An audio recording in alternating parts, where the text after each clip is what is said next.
name is Jai Bhavadani. I am studying in 9th standard A section. My school name is C.A. Nagar Chennai Higher Secondary School. என்னோட topic வந்து spectrometer. ஸ்பெக்ட்ரோமீட்டர்னா என்ன? அது ஒரு device. அந்த device வந்து white லைட்டை slit பண்ணி different கலர்ஸாக காட்டும். அந்த டிஃப்ரெண்ட் கலர்ஸில் என்னென்ன எலமெண்ட் இருக்குது அப்படின்னு சொல்லி நம்மளால் ஸ்டடி பண்ண முடியும். இப்போது நம்ம சயின்ஸ் ரிலேட்டடாக ஸ்பெக்ட்ரோமீட்டரை பார்க்கலாம். முதல்ல வாட் இஸ் லைட்? லைட்னா என்ன? அது வந்து ஒரு எலக்ட்ரோ மேக்னெட்டிக் வேவ். நம்மளால் டிஃப்ரெண்ட் ஆப்ஜெக்டை பார்க்குறதுக்கு யூஸ் ஆகுது. இது வந்து ரொம்ப long range. Electro magnetic spectrum வந்து ரொம்ப லாங் ரேஞ்ச். காமா ரேலேருந்து ரேடியோ வரை இருக்கும். இதில் சின்ன பாயிண்டில் விசிபிள்னு ஒன்று தெரியும். அதில் தான் நம்மளுக்கு வெப்ஜிஆர் வரும். இப்போது இது என்ன நம்மளால் பார்க்க முடியும்னா 450 நானோமீட்டர்லேருந்து 750 நானோமீட்டர் வரையும் தான் நம்மளால் பார்க்க முடியும். இந்த நம்பர்ஸ் தான் வேவ் லென்த். வேவ் லென்த்னா என்ன? இதுக்கு ஒரு சின்ன எக்ஸாம்பிள் சொல்கிறேன். நம்ம கல்லை வந்து வாட்டரில் போடும் போது வந்து ஆசிலேஷன் ஆகும். இப்போ ஆசிலேஷன் ஆகும்போது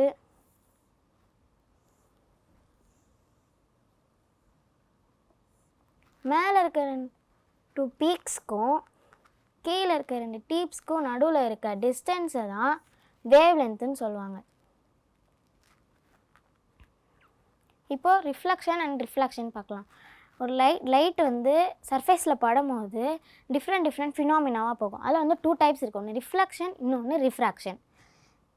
இப்போது ரிஃப்ளெக்ஷன்னா ஒரு ஸ்மூத் சர்ஃபேஸில் படும்போது லைட் வந்து பவுன்ஸ் பேக் ஆகும். எக்ஸாம்பிள் வந்து இந்த பொண்ணு எந்த பொசிஷனில் நிற்கிறாலோ அதே பொசிஷனில் தெரியுது. இதுதான் ரிஃப்ளெக்ஷன். ரிஃப்ராக்ஷன்னா லைட் வந்து ஒரு மீடியத்துலேருந்து இன்னொரு மீடியத்துக்கு போகும்போது லைட்டு வந்து பெண்ட் ஆகும். இது எக்ஸாம்பிள் வந்து இந்த பையன் இந்த ஃபிஷ்ஷை பார்க்குறான்னா அந்த ஃபிஷ்ஷு இங்கே இருக்கிற மாதிரி தெரியாது, அவனுக்கு இங்கே இருக்கிற மாதிரி தான் தெரியும். இதுதான் ரிஃப்ராக்ஷன். இப்போது law of reflection and refraction பார்க்கலாம். இது வந்து ஏர், அது N1 எடுத்துக்கலாம். இது வந்து வாட்டர், இது N2 எடுத்துக்கலாம். இது வந்து 90 டிகிரிக்கு ஒரு நார்மல் லைன். இப்போது இன்சிடென்ட் ரேக்கும் இன்சிடென்ட் படும்போது கொஞ்சம் லைட் வந்து ரிஃப்ளெக்டட் ஆகும். ரிஃப்ளெக்டட் ஆகும்போது இன்சிடென்ட் ரேக்கும் நார்மல் லைனுக்கும் நடுவில் இருக்க ஆங்கிளை தான் ஆங்கிள் ஆஃப் இன்சிடென்ட்ஸ்னு சொல்லுவாங்க. நார்மல் லைனுக்கும் ரிஃப்ளெக்டட் ரேக்கும் நடுவில் இருக்க ஆங்கிளை தான் ஆங்கிள் ஆஃப் ரிஃப்ராக்ஷன் சொல்லுவாங்க. இது ரெண்டுமே சேமாக தான் இருக்கும். Angle θ1 = θr. இப்போது வாட்டரில் வரும்போது லைட் வந்து ரிஃப்ராக்டட் ரேவாக மாறும். அப்போ வந்து இது வந்து எப்படி ஆகுதுன்னா இதுக்கு ஒரு லா இருக்குது, அதான் ஸ்னெல்ஸ் லா. N1 sin θ1 = N2 sin θ2. இப்போது sin θ இன்க்ரீஸாக இருந்துச்சுன்னா தீட்டாவும் இன்க்ரீஸாக தான் இருக்கும். அந்த நம்பர்ஸ் தான் ரிஃப்ராக்டிவ் இண்டெக்ஸ். இப்போது ரிஃப்ராக்டிவ் இண்டெக்ஸ்னால் ஒரு optical density of a medium. N = speed of light in vacuum divide by speed of light in that medium. Speed of light in vacuum வந்து லார்ஜ் நம்பராக இருக்கும்போது speed of light in medium வந்து small நம்பராக இருக்கும்போது divide பண்ணும்போது எப்போவுமே greater than 1ஆக தான் இருக்கும். இப்போ எக்ஸாம்பிள் கிளாஸ்லேருந்து லைட் வந்து ஏருக்கு வந்துச்சுன்னா கிளாஸ் வந்து டென்சர், ஏர் வந்து ரேரர். இப்போது லைட் வந்து கிளாஸ்லேருந்து ஏருக்கு வரும்போது bends away from the normal. இது வந்து இன்சிடென்ட் ரே டைரக்ஷன். இப்போது ஏர்லேருந்து கிளாஸ், அதாவது ரேரர்லேருந்து டென்சருக்கு வரும்போது லைட் வந்து டுவர்ட்ஸ் த நார்மல். இது வந்து இன்சிடென்ட் ரே. இப்போது லென்ஸ் பார்க்கலாம். லென்ஸில் வந்து 2 டைப்ஸ் இருக்குது. ஒன்று கான்வெக்ஸ் லென்ஸ், இன்னொன்று கான்கேவ் லென்ஸ். கான்வெக்ஸ் லென்ஸில் வந்து மிடில் தின்னாகவும் திக்காகவும் சைடில் தின்னாகவும் இருக்கும். இப்போது கான்வெக்ஸ் லென்ஸில் வந்து லைட் வந்து பேரலாக வரும்போது ஒரு பாயிண்ட்டுக்கு ஃபோக்கலாக போகும். அதுதான் இந்த கான்வெக்ஸ் லென்ஸ்க்கும் இந்த ஃபோக்கல் பாயிண்ட்டுக்கும் நடுவில் இருக்க லென்த்தை தான் ஃபோக்கல் லென்த்துன்னு சொல்லுவாங்க. இதுவே ஒரு ஃபோக்கல் பாயிண்ட்லேருந்து லைட் வரும்போது கான்வெக்ஸ் லென்ஸில் படும்போது லைட் வந்து பேரலாக போகும். இதுவே கான்கேவ் லென்ஸில் வந்து மிடில் தின்னாகவும் சைடில் திக்காகவும் இருக்கும். இப்போது லைட் வந்து கான்கேவ் லென்ஸில் வந்து லைட்டு பேரலாக வந்துச்சுன்னா டைவர்ஜன் ஆகி போகும். இப்போது டிஸ்பர்ஷன் பார்க்கலாம். ஒவ்வொரு வேவ் லென்த்துக்கும் ஒவ்வொரு ரிஃப்ராக்டிவ் இண்டெக்ஸ் இருக்குது. இப்போ எக்ஸாம்பிள் வந்து கிளாஸில் வேவ் லென்த் வந்து இன்க்ரீஸ் ஆச்சுன்னா ரிஃப்ராக்டிவ் இண்டெக்ஸ் வந்து கம்மியாகும். இப்போது ஏர்லேருந்து கிளாஸ்க்கு நம்ம ரெட் லைட்டையும் வயலட்லையும் மிக்ஸ் பண்ணி அடிக்கும் போது கொஞ்சம் லைட் வந்து ரிஃப்ளெக்டட் ஆகும். கொஞ்சம் லைட் ரிஃப்ளெக்டட் ஆகும்போது இது வந்து என்ன எது ரொம்ப பெருசாக இருக்குது, எது சின்னதாக கம்மியாக இருக்குதுன்னு பார்க்குறதுக்கு நம்மக்கிட்ட ஒரு லா இருக்குது. அதான் ஸ்னெல்ஸ் லா. அதை நம்ம ஏற்கனவே பார்த்துட்டோம். n1 sin θ1 is equal to n2 sin θ2. இப்போது இதை கிராஸ் மல்டிப்ளை பண்ணணும். sin θ2 is equal to n1 sin θ1 divided by n2. இப்போது ரெட்டோட ரிஃப்ராக்டிவ் இண்டெக்ஸ் வந்து கம்மியாக இருக்கிறதுனால சைன் தீட்டா வந்து அதிகமாகிடும்.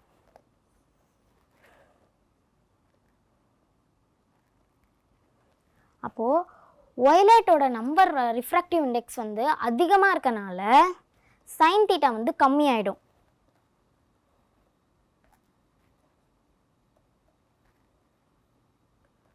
அப்போது சைன் தீட்டா இன்க்ரீஸாக இருந்துச்சுன்னா தீட்டாவும் இன்க்ரீஸாக தான் இருக்கும். இது எப்படி நம்ம பார்க்குறதுனா, இது வந்து இன்சிடென்ட் ரே. இன்சிடென்ட் ரேக் வந்து ரெட்டு வந்து பக்கத்தில் இருக்கும், வயலட் வந்து தள்ளி இருக்கும். சயின்ஸ் ரிலேட்டடாக பார்த்தோம். இப்போ பார்ட்ஸ் ஆஃப் ஸ்பெக்ட்ரோமீட்டர் பார்க்கலாம். இது வந்து ஸ்லிட்.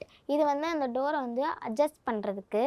இது வந்து காலிமெண்டட் டியூப். இதில் ஒரு கான்வெக்ஸ் லென்ஸ் இருக்குது. இது வந்து அந்த ஃபோக்கலை வந்து நம்மளால் அட்ஜஸ்ட் பண்ணுறதுக்காக இந்த ஸ்க்ரூ கொடுத்துருக்காங்க. இது ப்ரிசத்தோட டேபிள். இந்த ப்ரிசத்தோட ஹைட்டு கம்மி பண்ணுறதுக்கும் இறக்குறதுக்கும் யூஸ் ஆகுது. இது வந்து ப்ரிசம். இது வந்து டெலஸ்கோப். இதுலேயும் ஒரு கான்வெக்ஸ் லென்ஸ் இருக்குது. இதுலேயும் நம்ம இந்த ஃபோக்கலை லைட் வந்து ஃபோக்கலாக வரது இல்லையான்னு சொல்லி பார்க்குறதுக்கு இந்த ஸ்க்ரூ யூஸ் ஆகுது. இது வந்து ஐபீஸ். அந்த ஐபீஸில் நம்மளுக்கு இதுமாரி கோடாக தெரியும். இப்போ ஒர்க்கிங் ஆஃப் ஸ்பெக்ட்ரோமீட்டர் பார்க்கலாம். இப்போ லைட் வந்து ஸ்லிட் டோரில் படும்போது லைட் வந்து டைவர்ஜன் ஆகி வரும்போது கான்வெக்ஸ் லென்ஸில் பேரலாக போகும். பேரலாக போகும்போது ப்ரிசத்தில் படும்போது அது வந்து டிஃப்ரெண்ட் கலராக டிஸ்பர்ஷன் ஆகும்.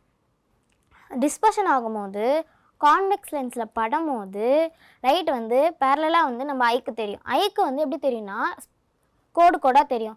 இதே நம்ம ஐக்கு பதிலாக டிடெக்டரை கம்ப்யூட்டரில் வந்து நம்ம கனெக்ட் பண்ணிட்டோன்னா இந்த மாதிரி சிக்னல்ஸாக தான் காட்டும். இப்போது அட்வான்ஸ் ஸ்பெக்ட்ரோமீட்டர் பார்க்கலாம். இது வந்து ஒரு காம்பேக்ட் பாக்ஸ் மாதிரி இருக்கும். இந்த காம்பேக்ட் பாக்ஸில் வந்து ப்ரிசத்துக்கு பதிலாக கிரேட்டிங் இருக்கும். அந்த கிரேட்டிங் எப்படி இருக்குன்னா ஒரு பிளேட் மாதிரி இருக்கும். பிளாக் டிரான்ஸ்பரண்ட் மல்டிப்பிளாக இருக்கும். இப்போ லைட் வந்து அடிக்கும் போது அது மல்டிபிள் ரெயின்போஸாக காட்டும். ஃபஸ்ட்டில் இருக்கிறது ஹையர் பவராகவும் போக போக லோவர் பவராகவும் காட்டும். இந்த காம்பேக்ட் பாக்ஸில் வந்து ஒயிட் லைட் வந்து ஸ்லிட் ஆகி காலிமேட்டர் ரிஃப்ளெக்டரில் பட்டு கிரேட்டிங்கில் படும்போது டிஃப்ரெண்ட் கலர்ஸாக போய் ரிஃப்ளெக்டரில் படும்போது ஒவ்வொரு ரிஃப்ளெக்டரும் போயிட்டு ஒரு டிடெக்டர் அரே மேலே படும். நம்ம இதை கம்ப்யூட்டரில் கனெக்ட் பண்ணிட்டோன்னா நம்மளுக்கு சிக்னல்ஸாக காட்டும். இப்போது ஸ்பெக்ட்ரோமீட்டரோட அப்ளிகேஷன் பார்க்கலாம். இப்போது ஸ்டார்ஸோட மோஷன், டெம்பரேச்சர், அப்புறம் மெடிசனில் வந்து என்னென்ன பிளட் இஷ்யூஸ் இருக்குது, அப்புறம் ஏர் பொல்யூஷன், வாட்டர் பொல்யூஷன், ஃபுட்டில் என்னென்ன அலட்ரேஷன் இருக்குது, இதெல்லாம் நம்மளால் பார்க்குறதுக்கு யூஸ் ஆகுது. ஸ்டடி பண்ணுறதுக்கு யூஸ் ஆகுது ஸ்பெக்ட்ரோமீட்டர். இப்போது ஸ்பெக்ட்ரோமீட்டரோட இன்னொன்று டீட்டெயிலாக ஒரு எக்ஸாம்பிள் சொல்கிறேன். இப்போ வந்து ஒரு க்ளீன் வாட்டரில் இல்லை ஒயிட் லைட் வந்து படும்போது அது வந்து ஸ்பெக்ட்ரோமீட்டரில் படும்போது இன்டென்சிட்டி எல்லாமே எதுவுமே அப்சர்வ் பண்ணாமல் எல்லாமே ஹை இன்டென்சிட்டியாக காட்டும். இதுவே ஒரு டர்ட்டி வாட்டரில் நம்ம லைட் வந்து பட்டு ஸ்பெக்ட்ரோமீட்டரில் படும்போது சில இன்டென்சிட்டி ரொம்ப ஹையர் பவராகவும் சில இன்டென்சிட்டி எதுவுமே கொடுக்காம அப்சர்வ் பண்ணிக்கும். நம்மளுக்கு இந்த மாதிரி காட்டும். இதை வச்சு தான் கண்டுபிடிக்க முடியும். நம்மளால் என்னென்ன இதில் கலந்துருக்கு என்னென்ன கலக்கலை அப்படின்னு சொல்லி நம்மளால் இதை கண்டுபிடிக்க முடியும். இப்போது நான் உங்களுக்கு ஒரு இன்ட்ரெஸ்டிங்கான கொஷின் சொல்கிறேன். ஸ்பெக்ட்ரோமீட்டரில் எப்படி டிடெக்டர் யூஸ்ஃபுல்லாக இருக்கோ அதே மாதிரி நம்ம பாடி பார்ட்ஸில் வந்து ஐ வந்து ரொம்ப இம்பார்ட்டண்ட்டாகவும் யூஸ்ஃபுல்லாகவும் இருக்குது. ஐஐடி மெட்ராஸில் ரொம்ப ஜாலியாக இருந்தேன். அப்புறம் ஃபஸ்ட்டு ஸ்டார்டிங்கில் நீத்து மிஸ்க்கும் சுதர்சன் ஸ்டாருக்கும் என்ன அவங்க பேசுகிறத வந்து என்னால் புரிஞ்சுக்க முடியல. அப்புறம் போக போக நல்லா புரிஞ்சுக்கிட்டேன். அப்புறம் ஜாலியாக நான் எல்லா இடத்தையும் எனக்கு சுற்றி காமிச்சாங்க. நிறைய இடத்துல எனக்கு நல்லா வாங்கி கொடுத்தாங்க. எனக்கு ரொம்ப பிடிச்சிருந்துச்சி. அதுக்கப்புறம் அப்புறம் இடையில வந்து எனக்கு ரொம்ப ஃபீவர் ஆகிடுச்சு. என்னால் வர முடியல. இருந்தாலும் நான் வந்து என்னால் இதை கற்றுக்கிட்டு என்னால் இந்த ஃபைனல் வீடியோ பண்ணணும்னு நினச்சி கூட பார்க்கல. ஆனால் நான் பண்ணி முடிச்சிட்டேன். எனக்கு நிறைய ஆனுவல் டேயில் டான்ஸ்லாம் இருந்துச்சு. ஆனால் அதையும் தாண்டி நான் முடிச்சுட்டு இப்போ வந்து ஃபைனல் வீடியோ பண்ணிட்டேன். எனக்கு இந்த வாய்ப்பு கொடுத்த எல்லாருக்குமாகவும் தேங்க்ஸ்.